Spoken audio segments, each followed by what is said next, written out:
आइए स्टूडेंट, अब हम लोग एसिड बेस एंड सॉल्ट का है ना, और उसको हम थोड़ा आगे बढ़ाते हैं। देखिए, हम लोगों ने ये पढ़ लिया था कि एसिड को कहाँ डालना है, वाटर में, है ना। यदि आप इसका उल्टा करोगे, यानी वाटर को डाल दोगे एसिड में, तो हो जाएगा एक्सोथर्मिक रिएक्शन, है ना। और उसमें क्या क्या होता है ये आपको पिछले वीडियो में बताया जा चुका है। ठीक है, अब आते हैं उससे आगे थोड़ा हम लोग बढ़ते हैं।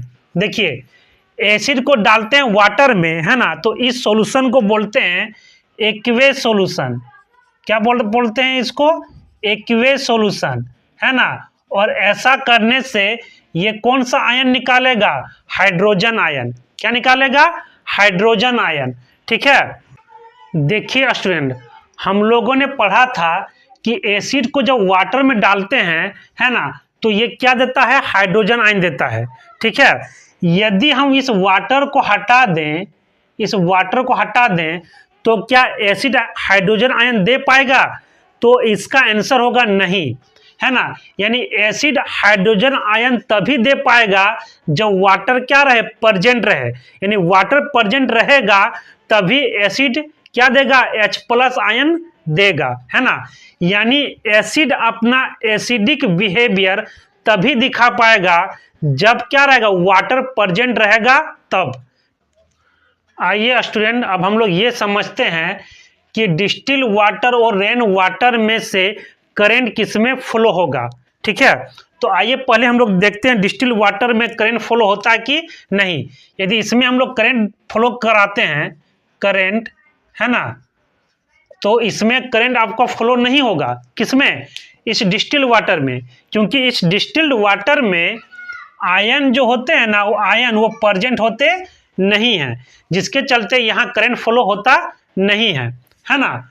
अब आइए देखते हैं रेन वाटर में करंट फ्लो होता है कि नहीं। तो रेन वाटर में जैसे हम लोग करंट डाल देते हैं, ठीक है, तो इसमें करंट क्या हो जाएगा? पास हो जाएगा, है ना। क्यों पास हो जाएगा? क्योंकि इसमें क्या होते हैं? आयन होते हैं। क्या होते हैं? आयन होते हैं, इसलिए इसमें करंट फ्लो हो जाएगा, है ना।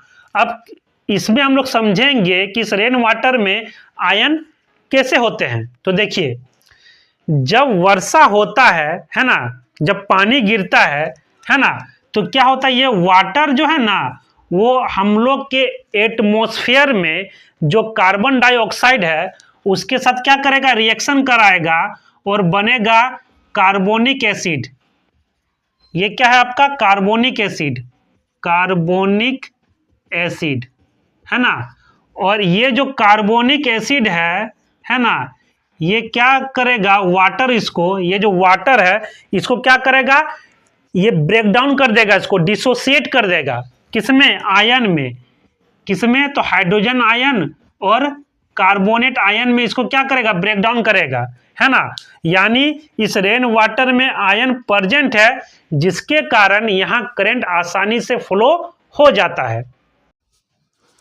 अब हम लोग समझेंगे स्ट्रॉन्ग एसिड और वीक एसिड क्या होता है। तो देखिए, यदि एसिड को आप डालते हो वाटर में, है ना, तो आप पढ़े होंगे कि ये हाइड्रोजन आयन निकालता है ना। यदि हाइड्रोजन आयन ये ज़्यादा अमाउंट में निकाल रहा है ना, तो उसको हम लोग बोलेंगे क्या? Strong acid. क्या बोलेंगे? Strong acid. यानी स्ट्रॉन्ग एसिड में क्या होता है ना, ये मोर अमाउंट ऑफ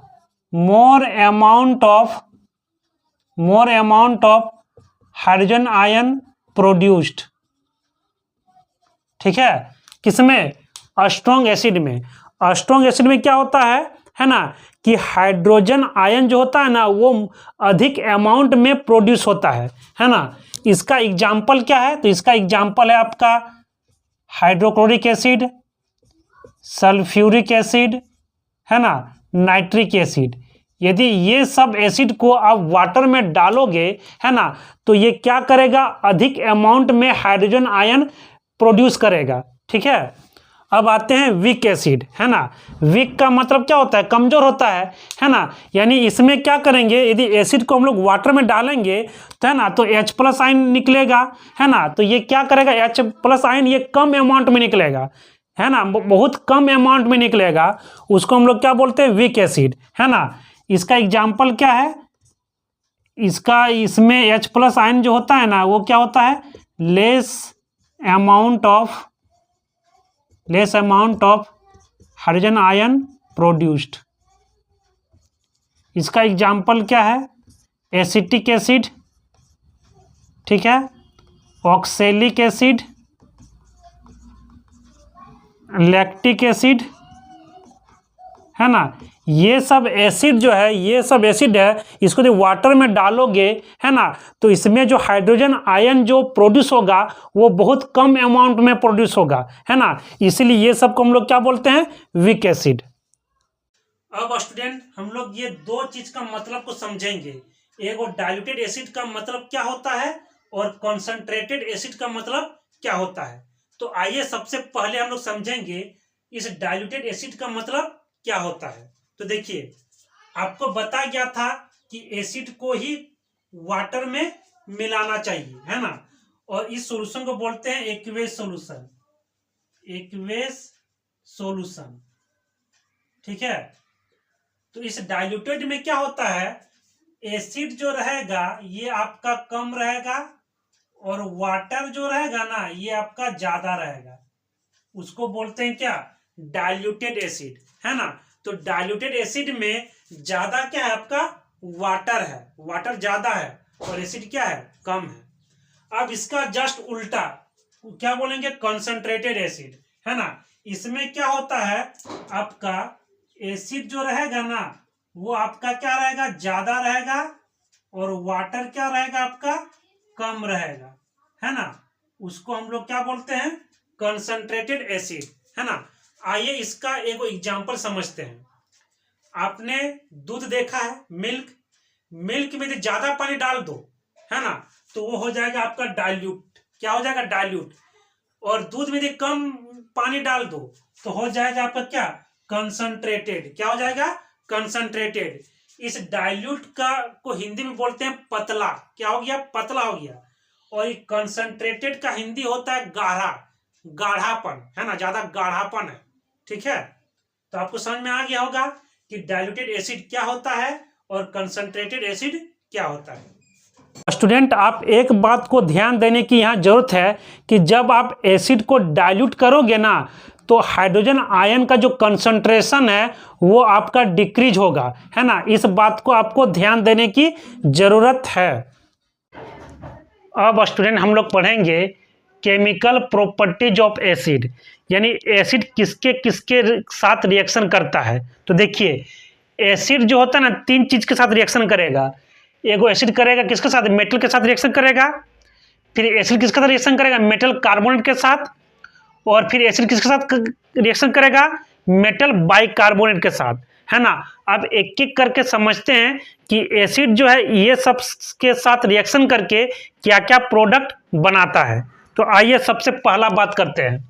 देखिए, एसिड जब मेटल के साथ रिएक्शन करेगा ना तो बनेगा सॉल्ट प्लस हाइड्रोजन गैस, ठीक है। आइए एगो एग्जांपल लेते हैं।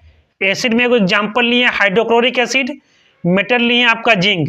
अब इन दोनों को मिला दीजिए तो बनेगा सॉल्ट और हाइड्रोजन गैस, है ना। यानी क्या बनेगा यहाँ पर?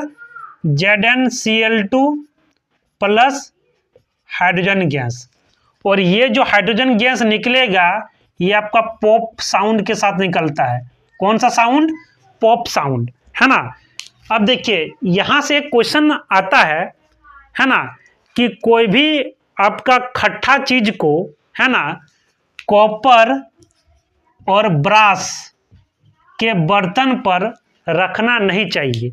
ऐसा क्यों? तो देखिए, कोई भी खट्टा चीज को, है ना, यदि आप कॉपर और ब्रास के बर्तन में रखते हो तो क्या हो जाएगा, है ना, वो फूड जो होगा ना वो आपका जहर बन जाएगा। क्या बन जाएगा? जहर बन जाएगा।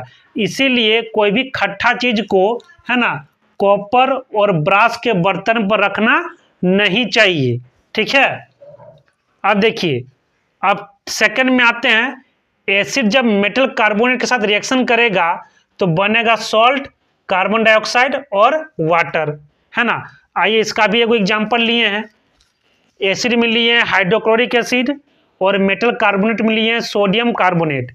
जब ये दोनों रिएक्शन करेगा, है ना, तो क्या होगा? Na और Cl ये आपस में जुड़ जाएगा, बनेगा NaCl।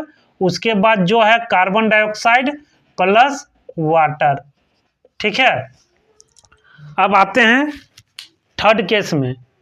एसिड जब मेटल बाई कार्बोनेट के साथ रिएक्शन करेगा तो क्या बनेगा, है ना, तो वही चीज बनेगा जब एसिड मेटल कार्बोनेट के साथ रिएक्शन करता है। ठीक है, तो वही चीज बनेगा, क्या बनेगा, सॉल्ट बनेगा, कार्बन डाइऑक्साइड बनेगा, वाटर बनेगा, है ना। तो Na किसके साथ जुड़ेगा, Cl के साथ, तो बनेगा NaCl, उसके बाद जो है कार्बन डाइऑक्साइड प्लस वाटर, है ना। तो ये आपका 3 पॉइंट आपको याद रखना है ना। ये यहाँ पर आप देख सकते हो कि एसिड मेटल कार्बन के साथ रिएक्शन कर रहा है और एसिड यहाँ मेटल बाई कार्बन के साथ रिएक्शन कर रहा है ना, दोनों ही हालत में, है ना, प्रोडक्ट वही बन रहा है ना। ये तो आपको कॉमन चीज है, ये तो आपको याद हो जाएगा, है ना। अब देखिए, इसको एक बार अच्छा से रिवीजन कर लीजिए, है ना, कि एसिड रिएक्शन करेगा मेटल के साथ तो बनेगा सॉल्ट और हाइड्रोजन गैस। ठीक है, एसिड किसके साथ रिएक्शन करेगा, मेटल कार्बन के साथ, तो बनेगा salt, carbon dioxide plus water. Third में एसिड मेटल बाई कार्बन के साथ रिएक्शन करेगा तो वही चीज बनेगा, सॉल्ट, कार्बन डाइऑक्साइड और वाटर।